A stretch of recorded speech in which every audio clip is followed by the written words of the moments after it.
Hello साथियों, कैसे आप सभी लोग। आशा करते हैं आप सभी लोग स्वस्थ मस्त होंगे।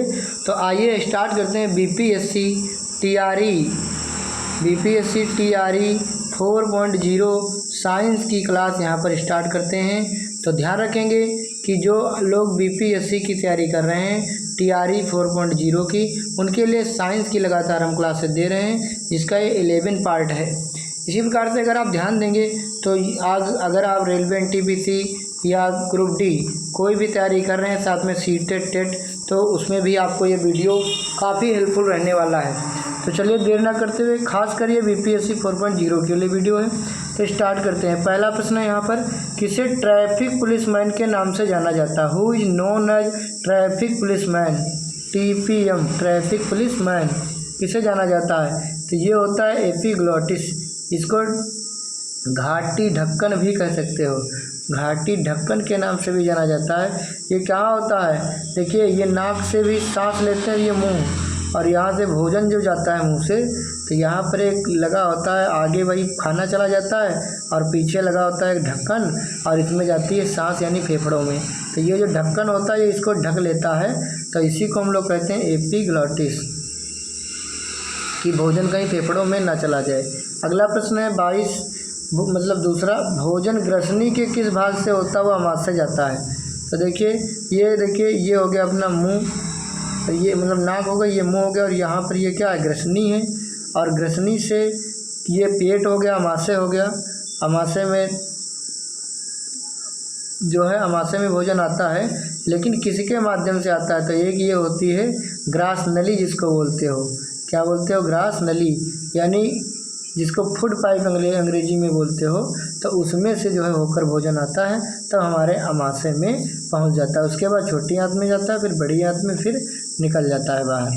तो इसमें से देखिए आमाशय कहीं भी नहीं दिया है, तो इसके लिए होगा इनमें से कोई नहीं, राइट आंसर ई विकल्प होगा, इनमें से कोई नहीं। चलिए अगला क्वेश्चन देखते हैं।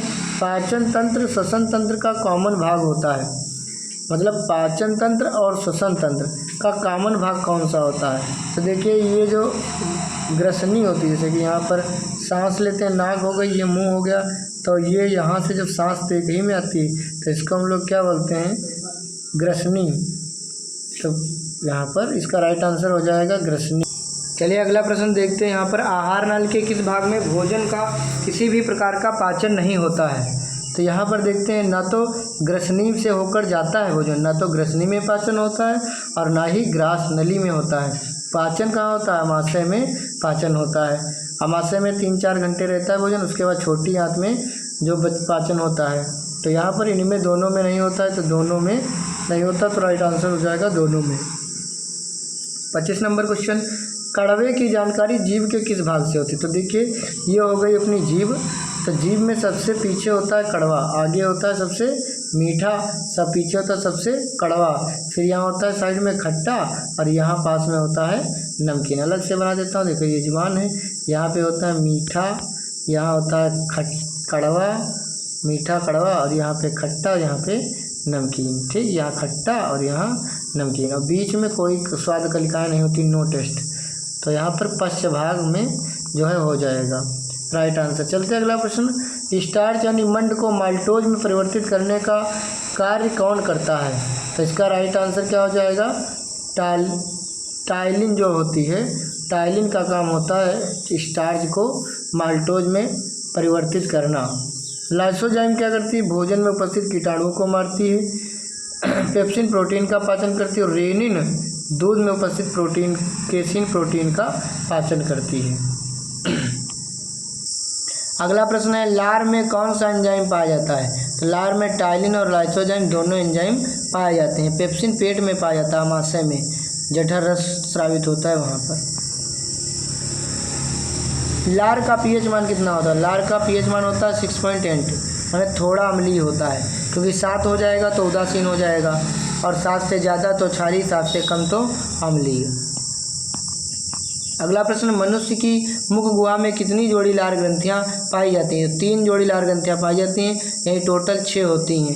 तो सबसे छोटी होती है सबलिंगुअल, यहाँ पे सबलिंगुअल 2 हो गई, 2 सब मैंडिबुलर हो गई, मैंडिबुलर, और ये हो गई पैरोटिड सबसे बड़ी होती हैं। लार्जेस्ट, तो ये भी 2 हो गई। 2 2 4 2 6। अगला क्वेश्चन देखते हैं, निम्न में से कौन सा कथन असत्य है?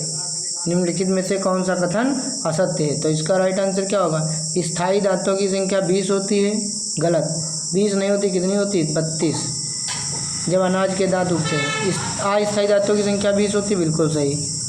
द्विबार दंती दांतों की संख्या 20 होती, वे भी सही, क्योंकि 2 बार उगते हैं।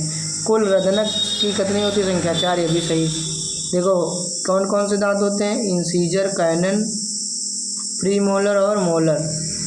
माने इंसीजर यानी कृंतक और ये कैनन माने रदनक। तो ये कितने होते हैं रदनक? रदनक होते हैं 4, 2 ऊपर 2 नीचे। दांतों का निर्माण कौन सी प्रोटीन से होता है? तो दांतों का निर्माण होता है ओसिन प्रोटीन से। दांतों और हड्डियों का निर्माण होता है ओसिन प्रोटीन से। और जो ये मायोसिन प्रोटीन होती है ये मांसपेशियों में पाई जाती है। ग्लोबिन, हीमोग्लोबिन ब्लड में।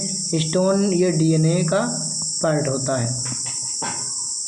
दांत काहे के बने होते हैं? दांत बने होते हैं भैया कैल्शियम और फास्फोरस के। कैल्शियम तो सबको पता होगा, कैल्शियम से हड्डियां भी बनी होती हैं, फास्फोरस से दांत भी। कैल्शियम कार्बोनेट CaCO3 और कैल्शियम फास्फेट Ca3PO4 का होल ट्वाइस। ये हो गया कैल्शियम कार्बोनेट और कैल्शियम फास्फेट से दांत बने होते हैं। दांतों का अध्ययन विज्ञान की कौन सी शाखा में किया जाता है? तो ओडिंटोलॉजी। ओडिंटोलॉजी में जो है दांतों का अध्ययन किया जाता है। ऑस्टियोलॉजी में हड्डियों का अध्ययन। हिपेटोलॉजी में यकृत, पित्ताशय, अग्नाशय का अध्ययन। मायोलॉजी में मांसपेशियों का अध्ययन। मनुष्य के दांत होते हैं, तो मनुष्य के दांत होते हैं हेटेरोडोंट यानी विषम दंती भी होते हैं, थिकोडेंट यानी गर्त दंती भी होते हैं, डाइफोइडेंट यानी द्विबार दंती होते हैं। तो ये इनमें से क्या होगा? एक से अधिक राइट आंसर हो जाएगा।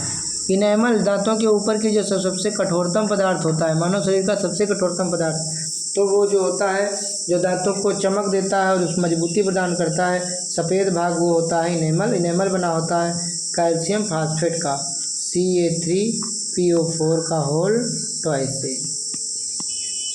दांत का सर्वाधिक भाग बना होता है, दांत का सर्वाधिक भाग बना होता है डेंटाइन से। इससे डेंटाइन से, ये सब ऊपर का पार्ट जो होता है इसके अंदर का, वो सब डेंटाइन से बना होता है। ठीक। मानव शरीर में सबसे कठोरतम पदार्थ क्या है? तो वो इनेमल होता है, जो दांतों का ऊपरी परत होती है। यही जब घिस जाती है दांत कमज़ोर हो जाते हैं, कीड़े लग जाते हैं, सड़न होने लगती है। एक वयस्क व्यक्ति का दंत सूत्र क्या होता है? तो 21-23/21-23 होता है। इसका ध्यान रखेंगे। 21-23 मतलब 2 का 2 4 होते हैं कृंतक में।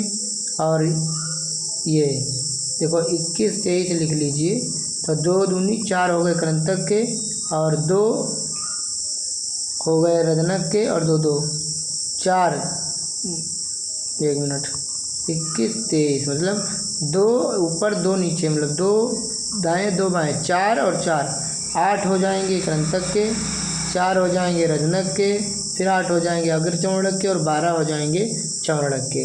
तो 8 4 8 12 इस तरीके से याद कर लीजिए।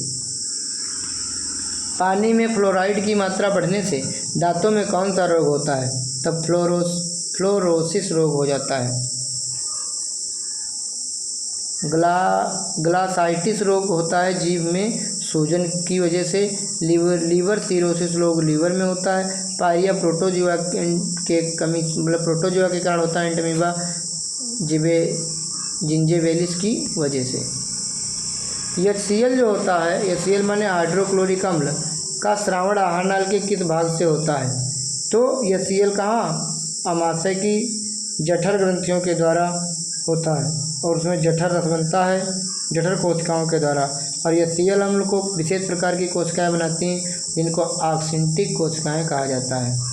निम्न में से कौन सा एंजाइम प्रोटीन के पाचन में सहायक करता है? तो पेप्सिन और ट्रिप्सिन जो है प्रोटीन को पचाता है, तो इसीलिए यहाँ पर पेप्सिन राइट आंसर हो जाएगा। लाइसोजाइम क्या करता है? जो है भोजन में कीटाणुओं को मारता है। टालिन स्टार्च को स्टार्च यानी मंड को चेंज करता है शर्करा में। लाइपेज वसा का पाचन करता है। दूध में पाए जाने वाले मुख्य प्रोटीन कौन सा है? दूध में पाया जाता है केसीन प्रोटीन।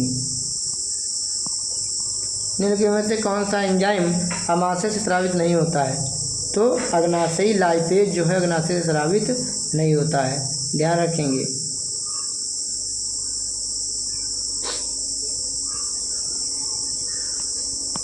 विटामिन ए के खोजकर्ता कौन है? मैकुलम जी हैं। 1913 ईस्वी में इन्होंने खोज किया था। विटामिन के का रासायनिक नाम क्या है? तो विटामिन के का जो है रासायनिक नाम होता है, देखो इसकी एक ट्रिक भी थी, रथ एक टाफी, र से रेटिनल ए का, था से थायमिन बी का, एस्कॉर्बिक एसिड सी का, और कैल्सीफेरॉल डी का, और टोकोफेरॉल ई का, और फिनोक्विनान के का। फिनोक्विनान या निफ्ताक्विनान, तो इसका हो जाएगा के का, तो इसमें कोई भी ऑप्शन नहीं दिया है, इसलिए इनमें से कोई नहीं होगा। तो ये थे हमारे कुछ क्वेश्चन। तो मिलते हैं आप सभी से नेक्स्ट वीडियो में, तब तक के लिए आप सभी का धन्यवाद।